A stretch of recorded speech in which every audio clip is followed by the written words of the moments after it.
जय गुरु जी। जय गुरु जी। संगत जी, आवाज ठीक से आ रही है? संगत जी, अनंतम शुक्राना गुरु महाराज का, बहुत बहुत शुक्राना गुरु जी का, सत्संग सेवा सिमरन से जोड़ने का, इतनी प्यारी प्यारी संगत से जोड़ने का, इतने प्यारे ग्रुप में सेवा बख्शने का जो गुरु महाराज मौका देते हैं, सेवा करने का मौका देते हैं, जिसके जरिए हम संगत के रूबरू भी होते हैं और अपने सत्संग जो शेयर करते हैं उससे सत्संग शेयरिंग के दौरान ही अपनी ही एक जो सीढ़ी हम थोड़ा थोड़ा धीरे धीरे चढ़ते हैं। हमें ऐसा लगता है मालिक कि हम सेवा कर रहे हैं या संगत सुन रही है, ये नहीं पता। मुझे तो ऐसा लगता है कि सुनने वाले का मुझे नहीं पता, लेकिन दोनों तरफ से ही कल्याण सत्संग शेयर करने वाले का बहुत ज्यादा होता है, क्योंकि जब वो अपने शब्दों को बोल रहा होता है उसी टाइम पे महाराज इतना ब्लेस करते हैं, इतना ब्लेस करते हैं। और जब मैं कभी कभी बाद में अपना सत्संग खुद सुनती हूँ तो मुझे ऐसा लगता है कि नहीं, सच में मुझे तो ये बात पता ही नहीं थी और मैंने कैसे बोली। तो जब खुद को कुछ सिखाने की बारी आती है, खुद को कुछ सीखने की बारी आती है, तो शायद सत्संग की सेवा मिलती है, क्योंकि जो अपने अंदर की कमी होती है उसको भी हम सत्संग में बोल देते हैं। महाराज के साथ जब हम जुड़ते हैं तो सबसे ज्यादा जो फायदा होता है संगत जी, कि यहाँ पे गुरु जी सबके सामने ऐसे प्रिटेंड करवाते हैं हम लोगों को कि जैसे पता नहीं हम बहुत ब्लेस्ड हैं और गुरु जी के सबसे ज्यादा करीब हम हैं, और सबको इतना मान सम्मान महाराज बख्शते हैं, संगत के बीच में भी, रिलेटिव्स के बीच में भी, और जहां भी हम जाते हैं तो हमारी एक अलग पहचान बनती चली जाती है कि हाँ, ये गुरु जी की संगत है और ये बहुत ब्लेस्ड है। क्योंकि जिस हिसाब से हम बात करते हैं, जिस हिसाब से हम चलते हैं, सब कुछ अब हमारा कुछ नहीं होता है, सब उनका है, गुरु जी का है। तो वो एक अलग छवि हमारे अंदर शायद सामने वाले को दिखती है। तो ये अनंतम शुक्राना है महाराज का जो इतनी बड़ी दाद देते हैं। लेकिन इसी के साथ साथ दूसरी चीज ये कहूंगी संगत जी, कि एक बार अपने माँ बाप भी सबके बीच में डांट देंगे, भाई बहन भी डांट देंगे, कोई भी डांट सकता है सबके बीच में, थोड़ा बुरा मान सकता है, बट महाराज जो पिटाई करते हैं वो अंदर की करते हैं, एक पर्दे में ढक के करते हैं। ये चीज मैंने अपने साथ बहुत महसूस करी है कि जब मैं सेवा में जाती हूँ तो इतनी ब्लेसिंग्स मिलती है, सब बहुत तारीफ करते हैं, आने के बाद भी बहुत याद करते हैं और नेक्स्ट सत्संग की सेवा भी देते हैं। तो लेकिन जो उधर सेवा में जो मुझसे कमियां होती हैं वो गुरुजी मुझे एकांत में बताते हैं, और एकांत में वो ऐसे बताते हैं कि अंदर से रोना भी निकलता है और बहुत डर भी लगता है कि गुरुजी, और वो अंतःकरण में जब हम महाराज से सॉरी फील करते हैं तो गुरु कहते हैं ना कि भाव और प्यार के भूखे हैं, लेकिन हाँ, गुरु का काम ही गलती बताना और गलती से हमें रूबरू करा के हमें और मांझना और हमारी सोल को एलिवेट करना और हमें स्पिरिचुअलिटी के नजदीक और लेके जाना, बहुत स्पीड से, बहुत जल्दी। स्पीड कितनी तेज रखनी है, कितना क्या करना है, ये संगत जी हमारे अपने ऊपर है। आपकी स्पीड 10 की रखनी है, 100 की रखनी है, 150 की रखनी है, ये सब आप खुद डिसाइड करो। जो मांगे ठाकुर अपने से सोई देवे, नानक दास मुख से जो बोले यहाँ वहां सच होवे। मैंने इस चीज को, इस शब्द को, मैंने आजकल मेरे को याद कुछ नहीं रहता, बट ये शब्द पता नहीं क्यों मेरे अंतर्मन से बार बार निकलता है। तो मैंने ये नोटिस किया है कि अगर हम महाराज के दास बन जाते हैं तो उनकी सेवा में हाजिर हो जाते हैं, अपने आप को उनके चरणों से जोड़ लेते हैं और पूर्ण समर्पण कर देते हैं। तो कभी कभी क्या होता है कि कोई इंसान दुखी भी होता है, तो जब हम महाराज के लिए बैठते हैं, और चाहे बेशक हम उसके लिए, क्योंकि मेरा जो खुद का शुरू से, जब मैं गुरुजी से जुड़ी तो मैंने शुरू से ये अपने आप को रोका था कि मैं किसी के लिए अरदास नहीं करूंगी, क्योंकि गुरुजी अपने टाइम आने पे जिस इंसान के कोई प्रॉब्लम चल रही है तो अपने उसको कर्म भी काटने हैं और वो अपने टाइम से जुड़ेगा भी, अपने टाइम से। गुरुजी मेरे से पहले वो गुरु का बच्चा है, तो गुरुजी को सब पता है कब किसको कैसे ब्लेस करना है, किस टाइम कितना हैवी डोज देके उसके कर्म काटने हैं, फिर उसको ढील छोड़नी है। तो मैंने कभी अरदास नहीं करी किसी के लिए। मुझे ऐसा लगता था कि मैं अरदास करूंगी तो गुरुजी को बहुत तरस सा आ जाएगा और फिर गुरुजी अपने ऊपर लेंगे, बट मैं अरदास नहीं करके फिर भी मैं अगर पाठ पे बैठती थी या महाराज के साथ बैठती थी दरबार में, तो मुझे एकदम से ना उस संगत को याद करके रोना आ जाता था और मैं उधर ही उसकी प्रॉब्लम में खो जाती थी। जैसे किसी को स्किन प्रॉब्लम है तो जिस एरिया में है मेरे को वही एरिया दिखाई देने लगता था, और ऐसे करके तो जैसे मेरे डैडी को प्रॉब्लम थी, बट मैंने हर जगह, हर पल, हर समय महाराज को ही आगे रखा है, ये महाराज जानते हैं। तो मैंने गुरुजी से जुड़ने के बाद, ठीक है माँ बाप हैं, भाई बहन हैं, पर मैंने गुरुजी को यही कहा कि महाराज ये रिश्ते तो पहले भी थे, अब भी हैं और आगे भी रहेंगे, लेकिन अब जो आपने मेरा हाथ पकड़ा है, सब चीज अब आप देखो कि क्या मेरा है क्या नहीं है। तो गुरुजी ने उस चीज को भी शायद से महसूस किया होगा कि मैंने सब कुछ मैंने अपने पापा के लिए भी यही गुरुजी को बोला, अगर वो बीमार है, कि गुरुजी पहले वो आपके बेटे हैं। मम्मी बीमार है तो मैंने बोला गुरुजी वो पहले आपकी बेटी है, मेरी बाद में है। तो कोई संगत को प्रॉब्लम है, संगत आपकी है, मेरी नहीं है। तो लेकिन फिर भी एज ए ह्यूमन तरस आ जाता है, दुख होता है, जब कोई परेशानी में होता है तो शायद गुरुजी सुनते हैं। और मैंने ये चीज नोटिस करी कि जैसे किसी के लिए मन में थोड़ा सा आ जाता था, तो जिसकी जो प्रॉब्लम होती थी वो नेक्स्ट डे फोन करके बोलते थे कि आंटी ये सॉल्व हो गई। तो उसमें वो हमें बोलते हैं थैंक यू, बट हम जानते हैं कि ये सब कर्ता पूरक ही कर सकता है, वो ही करता है, वही पल पल हमें देखता है, हमारे एक्शंस को देखता है, हमारे भाव को पढ़ता है। संगत जी, इस चीज को मैंने ऐसे देखा कि कई बार हमारे साथ सत्संग में ऐसी चीजें होती हैं तो हम उस माया के जाल में फंस जाते हैं, और वो माया का जाल भी प्रभु बिछाते हैं हमारे सामने। जैसे मान लो कोई किसी संगत को कोई गिफ्ट दे रहा है, तो हमारे वो इसलिए खेल एक रंगमंच पे ये सब चीजें तैयार करी जाती है क्योंकि गुरुजी उस टाइम बैठे होते हैं। और गुरुजी ये क्योंकि जब महाराज के सत्संग में कोई पैर रख के आ गया तो वो सब गुरुजी के कंट्रोल में है। तो उस वक्त जो भी हो रहा होता है उसमें हमारी मैं खत्म नहीं होती। इस वजह से अगर कोई किसी को गिफ्ट दे रहा होता है तो फॉर एग्जाम्पल कोई किसी को गिफ्ट दे रहा है और मैं जेलस कर रही हूं, तो मैं यही समझूंगी कि ये सब खेल तमाशा मेरे लिए बिछाया गया था। मेरी सोल को गुरुजी चेक करना चाहते थे कि तेरे अंदर अभी भी जेलसी या मैं या अहंकार कितना बचा हुआ है।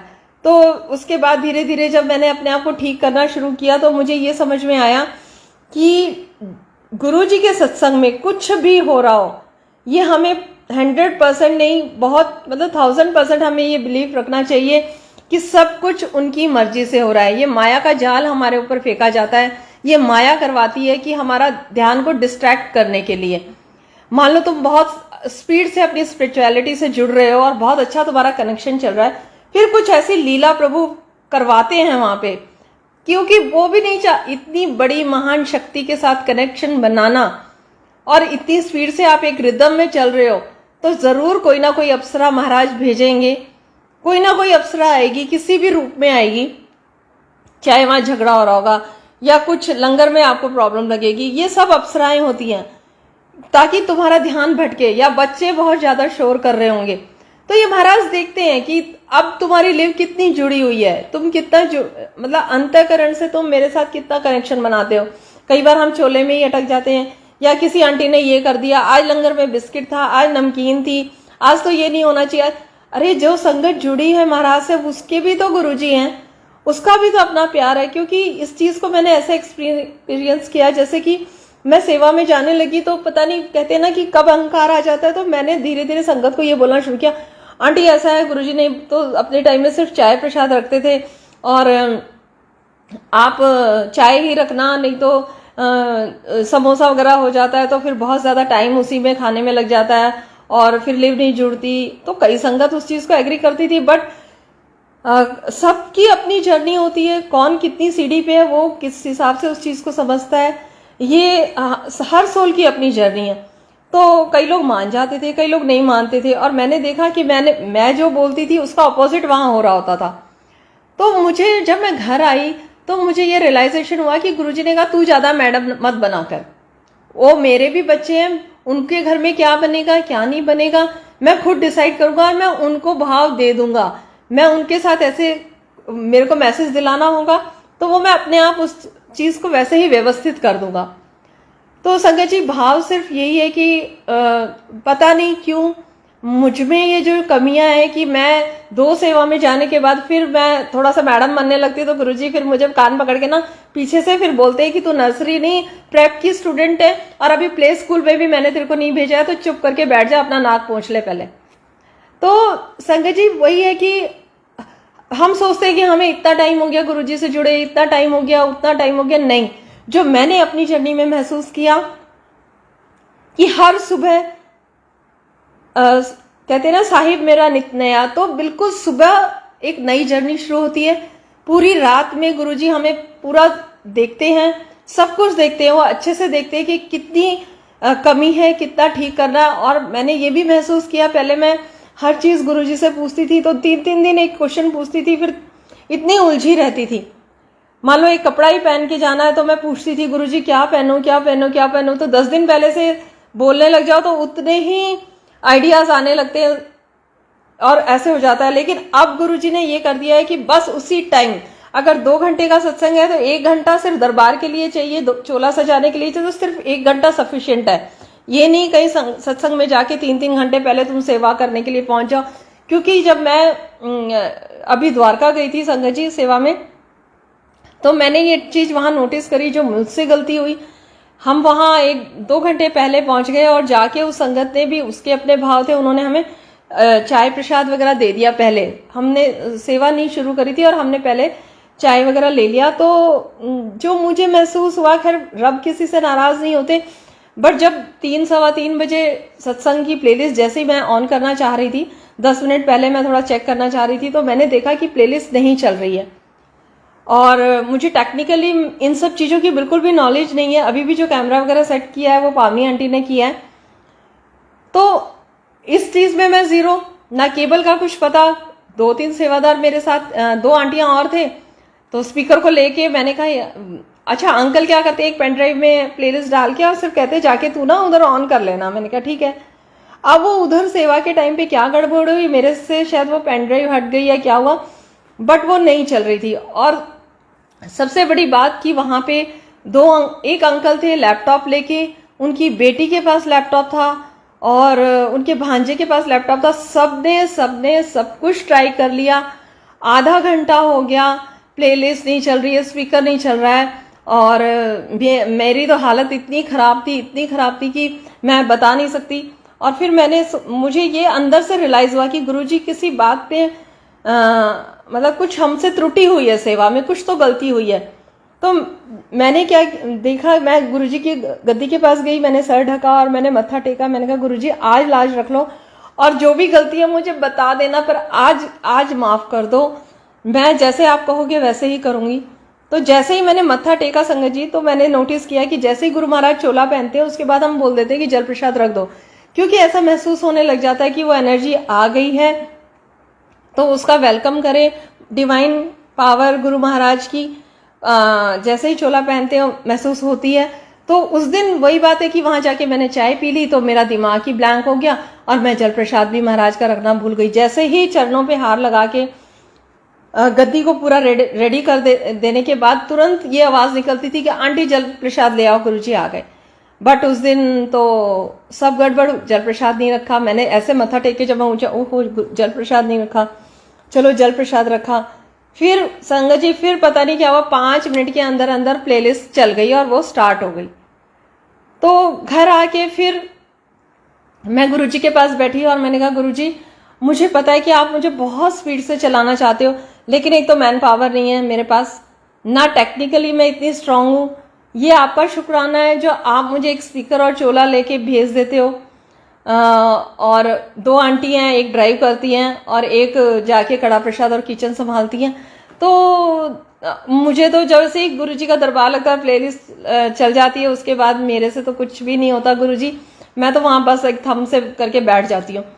तो गुरुजी ने फिर जब अगले दिन मैं 2:15-3 बजे मेरी आंख खुल जाती है ऑटोमेटिक, तो मैं उठी तो मुझे फर्स्ट थॉट ये आया कि तू घबराई क्यों, इतना नर्वस क्यों हुई। तो ये नर्वसनेस, घबराना और मेरी लाज रख लेना, तो ये भी तो अहंकार है। अगर नहीं चली तो कोई बात नहीं, चली तो ठीक है, लेकिन इसका मतलब तो तुम अपने आप को लीडर समझ रहे हो, तुम मॉनिटर समझ रहे हो, तुम अपने आप को प्रिंसिपल समझ रहे हो कि भाई नहीं चली तो मुझ पे बात आएगी। क्यों, तुम कौन होते हो? सब चीज गुरुजी की है। तो उस दिन मुझे ये चीज सीखने को मिली कि हाँ ये भी तो अहंकार ही हुआ। फिर संगत जी जैसे जैसे थोड़ा थोड़ा घबराने लगी सेवा में जाने से, तो फिर गुरुजी से मैंने एक अहंकार, ईगो और स्वाभिमान, ये 3 शब्दों के मीनिंग पूछी और इन पे स्टडी करी, क्योंकि 2-3 साल हो गए महाराज के चरणों से जुड़ते हुए, शब्द बानी सुनते हुए। तो जैसे ईगो और अहंकार वर्ड आता है तो संगत जी शुरू से मुझे इस वर्ड से बहुत ज्यादा एलर्जी थी।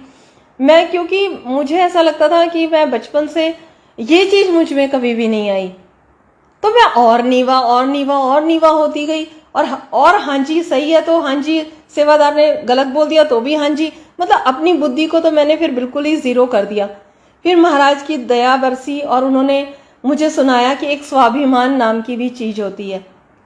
अपने ऊपर अभिमान, यानी अपने प्रभु पे जो आपके अंदर बैठा है। अगर आपको कोई गलत बोल रहा है तो आप अगर सही हो तो उसको प्यार से उस चीज को प्रेजेंट करो और उसका जो डिफरेंस है उसको प्यार से बताओ। ये नहीं कि कोई गलत भी बोल रहा है तो उसे सहते जाओ और जो सही बोल रहा है तो उसे तो सहना है ही, सर मत्थे रख के उसको स्वीकार करना है।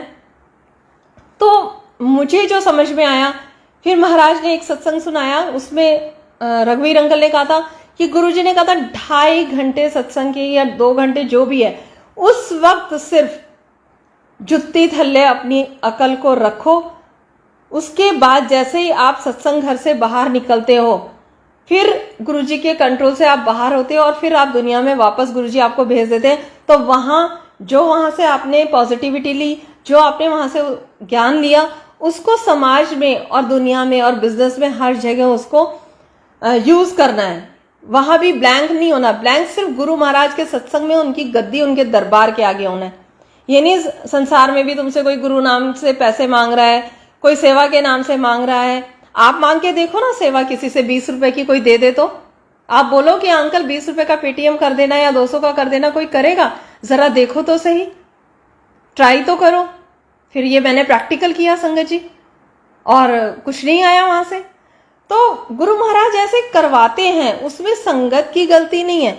संगत के बारे में तो अगर हम सपने में भी गलत सोचते हैं तो उससे बड़ा पाप हमारे लिए नहीं है, बट इसलिए संगत के थ्रू गुरुजी कराते हैं क्योंकि हमारे पास अब संगत के अलावा कुछ नहीं है और कहीं गुरुजी हमें भेजेंगे ही नहीं। तो जैसे एक माँ बाप के बच्चे होते हैं ना, बहन भाई होते हैं, वो आपस में ही लड़ लड़ के एक दूसरे से सीखते हैं। तो गुरुजी भी अपने बच्चों में ही ये सब चीजें ऊपर नीचे करके सिखाते हैं हमें। और हम सोचते हैं वो संगत में बहुत ईगो आ गई। नहीं, ये हमें अभी जिंदगी में हमारी डिक्शनरी में अगर हम गुरु संगत हैं तो हमारी डिक्शनरी में ये वर्ड्स होने ही नहीं चाहिए। अनंतम शुक्राना गुरु महाराज का ये सब सिखाने के लिए। फिर गुरुजी ने संगत जी होली से 10 दिन पहले मुझ में पता नहीं कहाँ से क्या एनर्जी भरी कि मैं सुबह उठती हूँ 4 बजे और मुझे ये नहीं पता चलता, 3 बजे उठी तो ये नहीं पता चलता। पहले मैं बैठ के पाठ करती थी, बैठ के पाठ करने की बिल्कुल अब मुझे इजाजत नहीं है।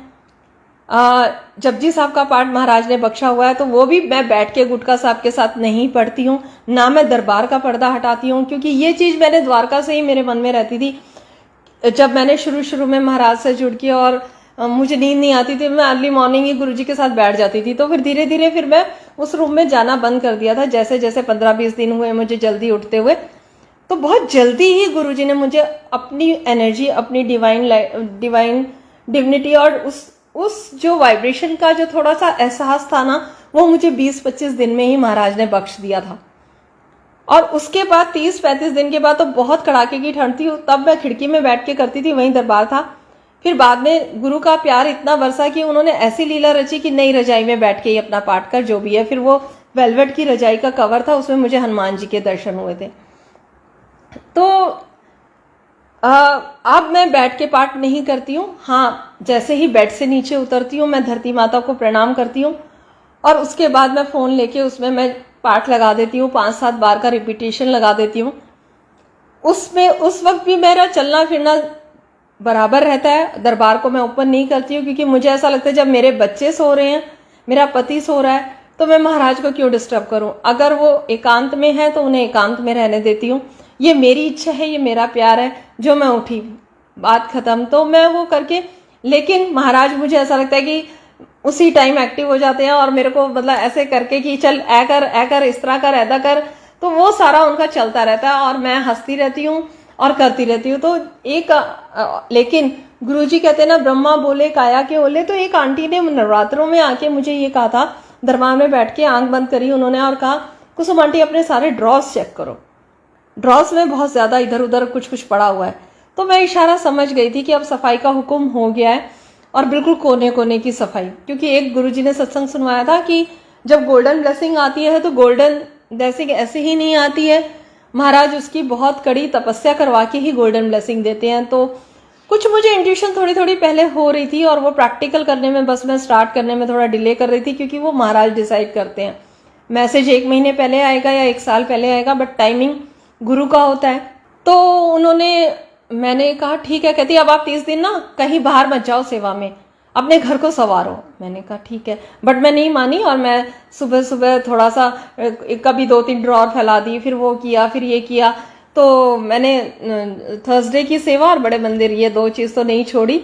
और बीच में भी कुछ होता था तो मैं चली जाती थी। मैं कहती थी गुरुजी सफाई तो हो रही है ना, सेवा क्यों छुड़वा रहे हो। तो बट अब 2 हफ्ते से ऐसा है संगत जी की जो ये पालम विहार की थर्सडे की जो सेवा होती थी, मुझे अंदर से कुछ ऐसा एहसास हुआ कि गुरुजी, और मैंने अपने आप को ये महसूस किया कि जब मैं गुरुजी को चोला पहनाती थी ना, तो मैं बड़ी लेजी डेजी सी होके पहनाती थी, और मुझे ऐसा लगता था कि गुरुजी हंस रहे हैं और कह रहे हैं कि क्या कर रही है, छड़ ना, कुछ और सोच, कुछ नया ढूंढ।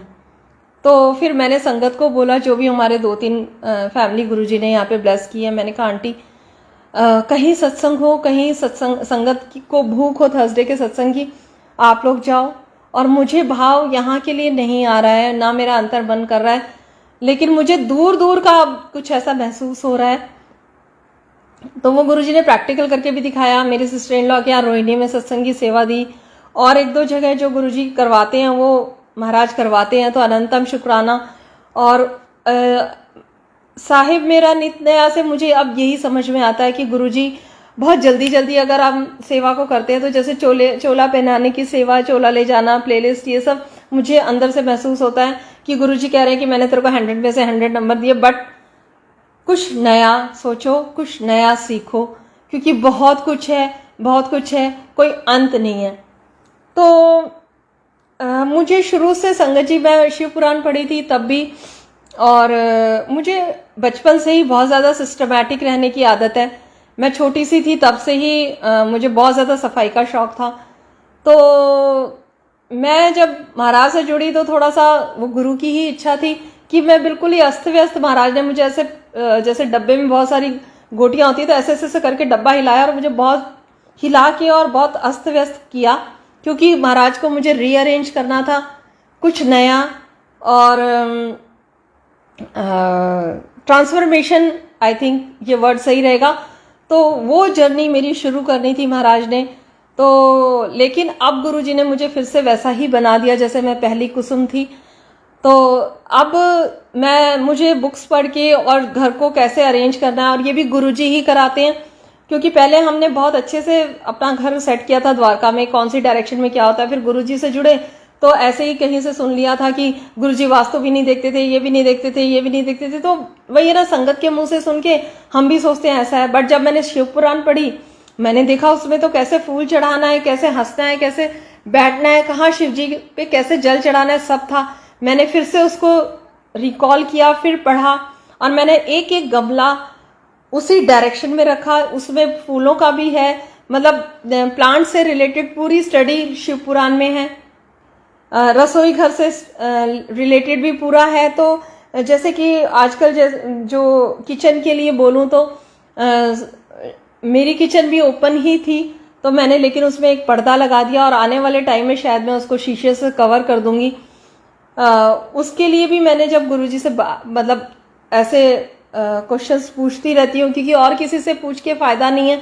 जिसको जितना पता होगा, हो सकता है गुरुजी ने उसको कुछ बताया हो, मुझे कुछ बताएं, क्योंकि हर एक सोल की अपनी जर्नी है। ये मैं अपनी जर्नी शेयर कर रही हूँ संगत जी। इसमें ये नहीं है कि किसी को ऐसा करना है, बिल्कुल भी नहीं। क्योंकि जो सवाल मैं महाराज से पूछती हूँ, महाराज मुझे आंसर देंगे। आप जो पूछोगे मे बी आपके ग्रहों के हिसाब से या आपके पास्ट के हिसाब से वो आपको कुछ नया बख्शे। तो इसलिए ही मैं तो यही समझती हूँ कि किसी से फोन करके कुछ नहीं पूछना चाहिए। 1 दिन, 2 दिन, 3 दिन के बाद गुरु महाराज आंसर देते हैं। क्योंकि मेरा सामान बेटी की 10th के बोर्ड थे, उससे 10 दिन पहले एक तरीके से मेरी शिफ्टिंग सी शुरू हुई, और सारा सामान जो अच्छा नहीं लगा वो सारा ड्राइंग रूम में रखा गया। और मुझे नहीं समझ में आता था तो मैं दोबारा उसको अलमारी में नहीं रखती थी पहले। बल्कि ऐसा होता था कि अगर हम सफाई कर रहे हैं, अगर कोई गेस्ट आ रहा था, हम फटाफट फिर से उसको ठूस देते थे अलमारी में। बट 2-3 महीने लगे सेटिंग होने में, और गुरुजी ने वो सारी सेटिंग कराई, बिल्कुल से अच्छे से अरेंज कराया। तो मैंने ये महसूस किया संगत जी कि जो मेरा अंदर का बिखराव था वो गुरुजी ने बाहर निकाला, अलमारियों के थ्रू, ड्रॉर्स के थ्रू, किचन के एसेसरीज के थ्रू सारा बाहर निकला। और फिर वो अंदर से सफाई हुई। तो जैसे कि मेरी अंदर से थोड़ी सफाई हुई, थोड़ी क्या बहुत हुई होगी संगत जी। और फिर जाके आज शायद बोर्ड के एग्जाम्स को 2-3 महीने हो गए हैं, मुझे टाइम भी याद नहीं, बट आज तक वो प्रोसेस चल रहा है। कल भी मॉर्निंग में मैंने सारी किचन में जो भी क्रॉकरी थी सारी डाइनिंग टेबल पे रखी। उसके बाद मुझे नहीं समझ में आता है तो चाहे 2 दिन हो जाए चाहे 3 दिन हो जाए, मैं उस चीज़ को छोड़ देती हूँ, क्योंकि मुझे ऐसा लगता है मुझे नहीं समझ में आ रहा। लेकिन हाँ, अपने टाइम पे गुरुजी उस चीज़ को ठीक से अरेंज कराएंगे और अपनी जगह खुद बनवाएंगे। क्योंकि पहले तो हम किसी को, वास्तु वाले को पैसे देके या किसी डिजाइनर को पैसे देके ये काम करवा लेते थे। बट गुरु महाराज से जुड़ने के बाद ना तो जिम की आज्ञा मिलती है, ना वास्तु वाले की, ना पंडित की, ना फिजिशियन की, और कुछ भी नहीं मिलती। गुरुजी कहते हैं सीधा मेरे से डायरेक्ट कनेक्शन रख, मैं बताऊंगा कि तुझे क्या करना है क्या नहीं करना। तो 2 या 3 दिन में आंसर मिल जाता है। मैं कोई चीज को रखती हूँ और 2 दिन बाद मुझे महसूस हो जाता है ये चीज मैंने ठीक से रखी है कि नहीं रखी। अगर नहीं रखी तो जैसे ही मैं उसको वहां से हटाती तो मुझे एक बड़ी खुली सी सांस आती है। तो मुझे महसूस हो जाता है कि हाँ, ये चीज यहाँ से हटनी थी। तो गुरु आपको क्या बना सकता है, ये आपकी अपनी कैपेसिटी के ऊपर डिपेंड करता है कि आप अपने आप को कितना खोलते हो, आप अपने दिल को कितना खोलते हो, दिमाग को कितना खोलते हो। और जब आप मेडिटेशन में बैठते हो तो बस वो जो रस टपक रहा होता है उसको ग्रहण करो। लेकिन हाँ, इतना भी ग्रहण नहीं करना चाहिए। अगर वो रास्ता, मान लो मैंने कुछ सीखा और आगे मुझे रास्ता नहीं मिल रहा है उस चीज को देने का, तो मुझे उस एनर्जी से, उस महाराज से इतना भी प्रसाद नहीं लेके बैठना चाहिए कि आगे अगर मैं नहीं बांट पाऊं तो उसके लिए गुरुजी से मैंने ये कहा, गुरुजी जब मैं आपके साथ बैठती हूँ तो मुझे महसूस होता है कि आप मेरे साथ हो, लेकिन फिर बहुत आइडियाज भी आते हैं, बहुत कुछ लिखने का भी मन करता है। तो यही सिखाया महाराज ने कि एक तो जब तुम गुरुजी करते हो तो बहुत ज़्यादा आपके अंदर वो चीज़ वाइब्रेशन महसूस होती है। तो उसको हमें कूल डाउन करने के लिए एक तो फर्श में मत्था ज़रूर टेकना चाहिए, और उस मत्थे को काफ़ी देर तक टेक के रखो। आपको पता चल जाएगा कि हाँ, महाराज ने पूरा ब्लेस कर दिया और अब आप कूल डाउन हो गए हो। या फिर आप 1 घंटा ज़मीन पे सो रोज़, क्योंकि जब हमारी एनर्जी, कहते हैं ना, गुरु प्रसाद तो मिलने लग जाता है लेकिन आगे रास्ता नहीं मिलता, तो वो हमारी बॉडी में फिर उस चीज़ की परेशानी होने लगती है। तो एक और बात संगत जी, जब महाराज से जुड़ते हैं तो सिर्फ हम सत्य का संग करते हैं और सच प्रकट होता है। पूरा आईना गुरुजी दिखाते हैं, फिर वो चाहे आपके बच्चे हो, पति हो, घर हो, रिश्तेदार हो, बहुत ज़्यादा क्लियर पिक्चर हमें समझ में आती है। सब पता चलता है कि ठीक है, अगर कोई मुंह पे मीठा है और पीछे से नहीं है तो वो भी चीज़ें हमें समझ में आती है। लेकिन मुझे ऐसा लगता है परमात्मा कहते हैं कि बोल देना चाहिए, लेकिन पता नहीं क्यों मैं ये जिद करती हूँ कि गुरुजी मैं नहीं बोलूँगी और कभी भी नहीं बोलूँगी। मैं अपने आप को ठीक कर सकती हूँ महाराज, मेरी कोई औकात नहीं है कि मैं किसी को के ऊपर बताऊं या कुछ करूं। तो वो महाराज फिर उस चीज, वो अरदास भी वो कबूल करते हैं कि ठीक है, नहीं बोलना मत बोलो, लेकिन सत्संग के थ्रू, और नहीं एनर्जी रुकती, नहीं विचार रुकते तो एक कॉपी बनाओ और उसमें उस चीज को लिख दो, तो वो उसमें उतर के आ जाएगी, वो आपको परेशान नहीं करेगी। तो गुरुजी बहुत कुछ सिखाते हैं संगत जी। जो मैंने महसूस किया 3-4 महीने में, मुझे ऐसा लगता है कि मेरे को तो गुरुजी ने हर पार्ट से, हर सेवा से फ्री कर दिया, और बस यही कहा है कि अपने घर का दरवाजा पहुंच, अपने घर का फर्श पहुंच, मैं यही हूँ, हर फर्श में तुझे दिखूंगा। अपने बच्चों की सेवा कर, अपने पति की सेवा कर, और टाइम मिले तो सबसे बड़ा शुक्राना, सॉरी गुरुजी मैं भूल गई आज किस लिए मैंने एकदम से, आज मैंने आंटी को खुद ही बोला था कि आंटी आज मुझे सत्संग शेयर करना है, क्योंकि आज मेरे विचार रुक ही नहीं रहे थे। तो मुझे लग रहा था कि इस जो एक लहर आ रही है उसको नहीं रोका जाए और उसे बहने दूं। तो मैंने बोला ना कि मैं जो 1-2 साल से यहाँ पालम विहार में आके भी जो सेवा कर रही थी, 1 साल तो मैं थोड़ा लोई थी, उसके बाद जो सेवा बख्शी मालिक ने, तो उससे भी मुझे वो भी थॉट गुरुजी डालते हैं। तो मैंने ये कह दिया था कि गुरुजी बस अब ये भी नहीं, अब कुछ नया।